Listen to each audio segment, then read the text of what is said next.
El cronómetro en mi mano se sentía frío. Un disco de metal pulido, pesado, con una responsabilidad que excedía con creces su pequeño tamaño. Lo había calibrado yo mismo esa mañana. Cada segundo que medía en esa pista de ceniza en Oxford valía décadas de creencia y esfuerzo. Y ese día, el 6 de mayo de 1954, ese humilde instrumento no iba a medir simplemente una carrera. Iba a medir la fe, la terquedad y, para muchos, la locura. Apenas a unos metros bajo el toldo empapado, el joven al que llamaban Roger se inclinaba sobre sus rodillas. Sus clavos, pulidos para cortar el viento, estaban listos.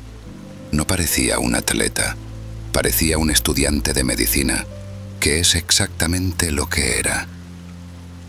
El reto que se proponía era lo que los periódicos llamaban la barrera infranqueable. Los científicos hablaban de un muro biológico que, al superarlo, el corazón humano sencillamente se detendría. Una milla en menos de 4 minutos. 4 vueltas perfectas a la pista. Un total de 1.609 metros de pura agonía. El récord mundial llevaba casi 10 años estancado. Pero el récord mental, ese llevaba más de un siglo. La gente de todo el mundo creía que correr a ese ritmo era literalmente imposible, que ir más allá de ese límite era fatal, que el cuerpo humano había alcanzado su techo evolutivo. Pero yo, el profesor Charles Ewer, amigo, mentor y cronometrador, sabía algo que el mundo ignoraba. Roger no solo estaba corriendo contra el tiempo y la física, estaba corriendo contra la creencia. Y en ese instante, bajo el cielo gris de Oxford, yo era el único testigo de la verdad. El viento azotaba con fuerza, una brisa tan fuerte que algunos de los presentes gritaban: «No corras, Roger, espera a mañana». Yo miré mi reloj. Faltaban apenas unos minutos. El huracán en la pista era ruidoso. El huracán silencioso en la mente de Roger era mucho peor. Había empezado. Y el mundo, sin saberlo, se detuvo para observarlo a través de mis ojos. Para entender la proeza hay que ir atrás, a los orígenes del mito. La milla, esa distancia inglesa por excelencia, siempre fue el estándar de la velocidad humana. Y ese muro de los 4 minutos era en realidad un error de cálculo con consecuencias históricas. Desde la década de 1920, la fisiología del deporte se había convertido en una ciencia de límites. Los expertos, armados con sus datos y gráficas, habían calculado el umbral máximo de absorción de oxígeno del pulmón humano, el punto de colapso muscular y el ritmo cardíaco que, supuestamente, provocaría un desmayo letal. Sus conclusiones eran categóricas. 4 minutos era el límite absoluto de la milla. ¿Por qué era tan importante esta barrera biológica? Porque era la coartada perfecta para la mente humana. Si un atleta fallaba, no era por falta de entrenamiento o coraje, era por la ciencia, era por la biología. Podían fallar y aún así ser héroes. La barrera era un consuelo, una excusa gloriosa. Los grandes corredores suecos, Gunnar Hack y Arne Andersson, habían rozado el límite a principios de los años 40. Habían parado el reloj en 4 minutos, 1 décima y 3 segundos. Los años pasaron y el 4.01.3 se convirtió en el gran techo de cristal, un récord mundial que nadie podía batir. Luego llegó Roger. Conocí a Roger Bannister en un aula. Yo era profesor de física. Él, un estudiante que devoraba libros de fisiología. No era un atleta de tiempo completo. A diferencia de sus rivales, el imponente australiano John Landy o el americano Wes Santee, Roger dedicaba la mayor parte de su día a estudiar el sistema nervioso y el corazón. La pista era su segunda vida, su escape. Y ahí reside el primer twist de nuestra historia. Bannister no entrenaba como un atleta, entrenaba como un científico. Él no aceptó el dogma de la fisiología, él la desafió desde dentro. Mientras el mundo hablaba de la imposibilidad, Roger, en sus cuadernos de medicina, trazaba las curvas de la fatiga, diseñaba intervalos con una precisión casi matemática y se preguntaba, ¿qué pasa si la barrera no es muscular, sino neurológica? Si el cuerpo puede, pero la mente se rinde primero. Sus métodos eran espartanos, por no decir rudimentarios. Corría en el poco tiempo que le dejaba el hospital. En lugar de pistas perfectas, corría escaleras arriba en pasillos vacíos. Su entrenamiento clave era una serie de 10 vueltas de 400 metros con tan solo 60 segundos de descanso entre ellas. Esto, para los expertos de la época, era una locura. Estaban seguros de que iba a quemar sus músculos. Pero Roger sabía que estaba entrenando algo más importante que sus piernas.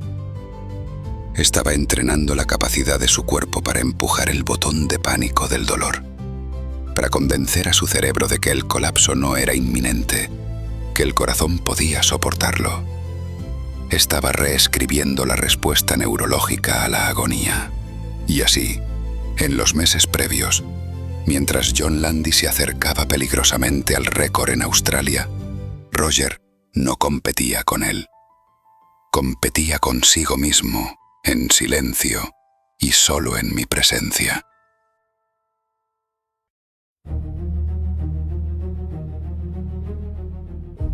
La carrera no se podía ganar solo con un cuerpo entrenado. Se necesitaba un plan perfecto, una coreografía tan precisa que permitiera a Roger reservarse justo lo suficiente de energía para el sprint final, para la parte donde la mente inevitablemente gritaría «basta». Necesitábamos liebres, 2 corredores rápidos que sacrificaran su propia carrera para marcar el ritmo exacto, liberando a Roger de esa tiranía mental de tener que mirar el cronómetro. Elegimos a 2 de sus amigos más cercanos, 2 almas generosas, Chris Chataway y Chris Brasher. Su trabajo era simple, pero de una precisión diabólica. Chris Brasher correría la primera media milla, 2 vueltas. Su tiempo exacto debía ser 1 minuto y 58 segundos, ni más ni menos. El objetivo era meter a Roger en un ritmo que, si lo mantenía, lo pondría en 3 minutos 56 segundos. El riesgo, ir demasiado rápido y quemarse. El cálculo de Roger, basado en su fisiología, decía que este era el ritmo máximo de eficiencia. Luego venía Chris Chataway, un corredor más fuerte, que tomaría la tercera vuelta. Tenía que mantener el ritmo cuando la fatiga empezaba a hacer estragos. Su objetivo era crucial: terminar esa tercera vuelta alrededor de la marca de 3 minutos y 1 segundo. El objetivo era que Roger entrara a la última vuelta necesitando correrla en menos de 59 segundos. Era el margen de error más estrecho jamás diseñado. Era un plan audaz, un guión de película escrito por un médico con zapatillas de correr. Y yo, como el cronometrador oficial, era el director de escena.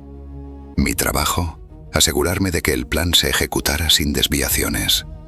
En la mañana de la carrera me llamó por teléfono. Estaba en el hospital, atendiendo pacientes como de costumbre.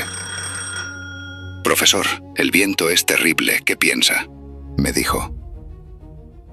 «Roger, no pienses en la carrera, piensa en el principio.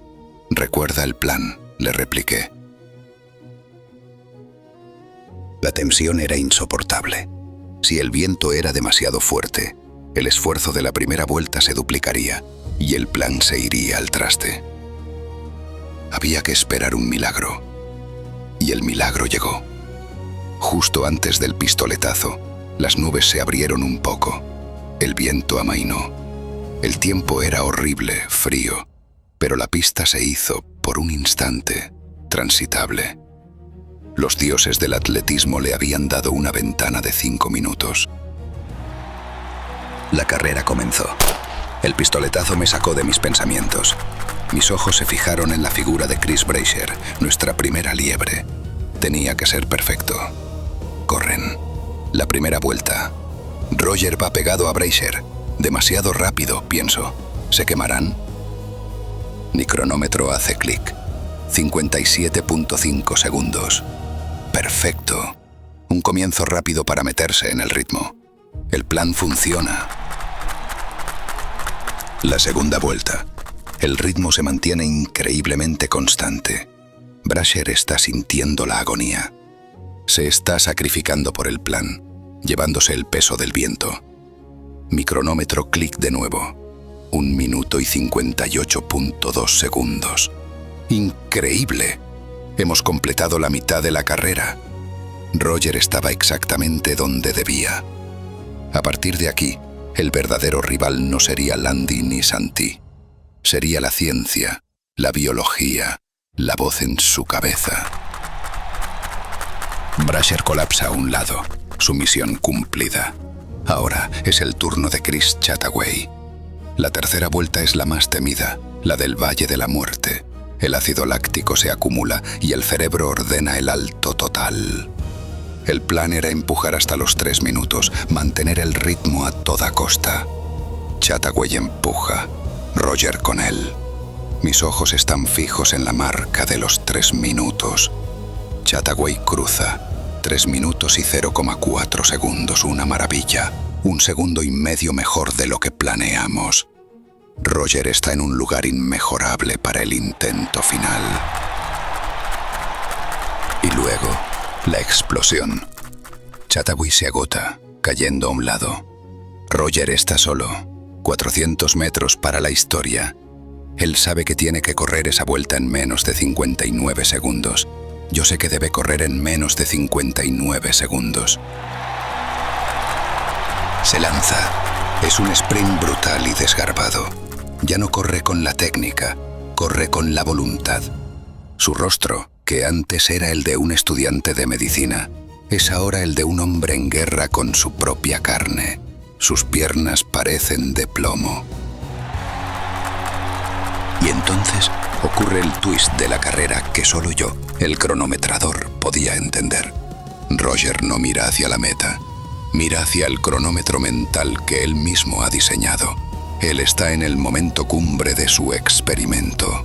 Él es el paciente y el doctor a la vez. Él sabe, por su estudio de la fisiología, que el punto de colapso está cerca, pero también sabe que no es fatal.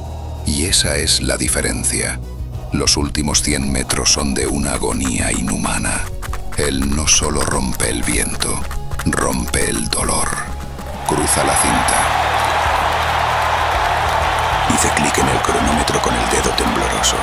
Sentí la presión de toda la humanidad esperando ese número. El ruido de la multitud era un rugido, una marea de éxtasis. Roger, cayendo exhausto en los brazos de sus amigos, no preguntó por el tiempo. Solo preguntó: ¿lo hicimos? Yo caminé, con la pequeña hoja de papel en la mano, hacia el altavoz. El locutor, Norris McWhirter, el hombre que daría el número al mundo, me miró. Yo miré el papel. La tinta, apenas seca, marcaba la verdad. La multitud estaba tan frenética que McWhirter tuvo que prolongar la introducción para calmarla.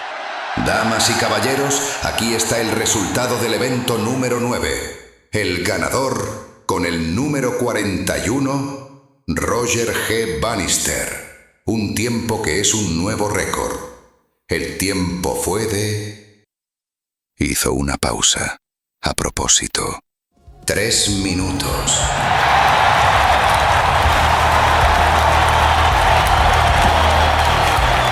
Y nadie en la pista pudo oír el resto de la cifra. Solo escucharon 3 minutos.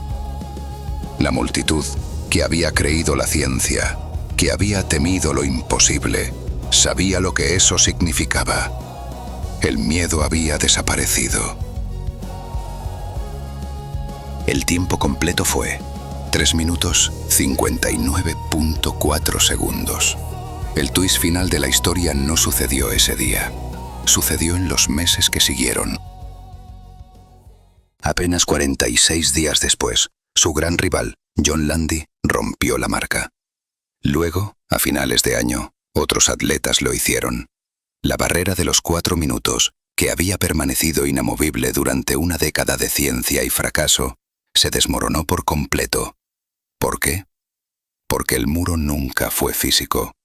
Era psicológico. Roger Bannister no había destrozado un techo biológico. Había destruido un techo de cristal mental que la ciencia arrogante había impuesto al espíritu humano. Él demostró que la mente es el límite, no el músculo. Y esa es la lección de la milla de 4 minutos. Cuando un ser humano desafía una creencia limitante, no solo se libera a sí mismo, libera a toda la humanidad para que alcance la misma proeza. Ese cronómetro, con su tic-tac ahora calmado, marcó el final de una era de escepticismo y el comienzo de una era donde lo imposible, por un momento, dejó de existir. Y yo, el profesor Charles Sigüer, tuve el privilegio de ser el hombre que anotó ese primer segundo de libertad, un momento para soñar y ciertamente para desconectar. Nota del autor. Este relato forma parte de una serie dedicada a las historias que demuestran la inmensidad de la mente humana y cómo la creencia es la verdadera frontera. Con el fin de lograr una experiencia inmersiva y personal, se ha tejido una pequeña capa de ficción sobre la base inamovible de la verdad. Lo que es ficción. El personaje de nuestro narrador, el profesor Charles Sigüer, es un personaje compuesto. En la vida real, el cronometrador fue el Dr. J.A.R. Van Rackenstein y el narrador del evento fue Norris McWhirter, a quien citamos en el clímax. Hemos fusionado la figura del mentor y el primer anotador del tiempo en este único personaje para darle un tono íntimo y una voz propia a la hazaña. Lo que es real.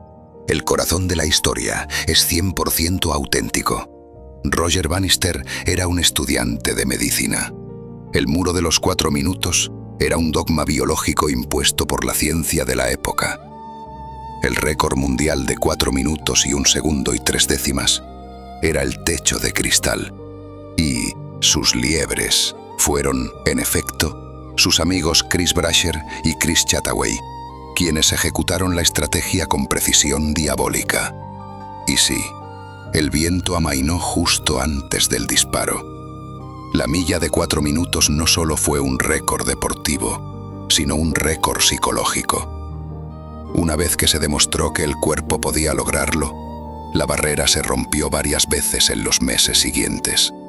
Les invitamos a usar esta historia como recordatorio. El límite rara vez está en el cuerpo, casi siempre en la mente. Y así, el eco de esta historia se desvanece. Gracias por viajar con nosotros a través del tiempo. Si este relato te ha servido de refugio, un me gusta es el gesto que más nos inspira. Nos encantaría leer tus pensamientos en los comentarios y para asegurarte de que el próximo susurro de la historia llegue hasta ti, te invitamos a suscribirte. Ahora, cierra los ojos y deja que la calma te encuentre.